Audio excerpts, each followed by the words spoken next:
అదేవిధంగా ఈరోజు చూసుకున్నటువంటి eastern power distribution కార్పొరేషన్లో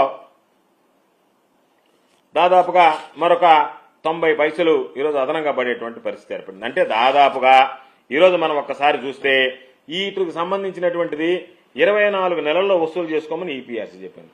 ఒక దగ్గర 91 పైసలు పడుతుంది, ఒక దగ్గర 92 పైసలు, ఒక దగ్గర 90 పైసలు, దాదాపుగా 90 పైసలు ఈరోజు విద్యుత్తుకు సంబంధించినటువంటిది ఏర్పడింది. అదేవిధంగా ఒకసారి చూస్తే ఈరోజు 2014, 2019 చంద్రబాబు నాయుడు చెప్తున్నాడు నేను నీతిమంతుడిని, జగన్మోహన్ రెడ్డి గారి ప్రభుత్వంలో పీపీఎల్ చేసుకున్నారు, ఈ పీపీఎల్లో అధిక భారం పడింది అని చెప్పి మాట్లాడేటువంటి పరిస్థితి ఏర్పడింది. ఈరోజు ఒక్కసారి మనం ఆలోచన చేస్తే చంద్రబాబు నాయుడు హయాంలో 2014 నుంచి 2019 వరకు ముఖ్యమంత్రిగా విండ్ పవర్ కు సంబంధించి 3494 మెగావాట్లు 133 ఒప్పందాలు చేశాడు. 133 ఒప్పందాలకు సంబంధించి గరిష్టంగా ₹4.84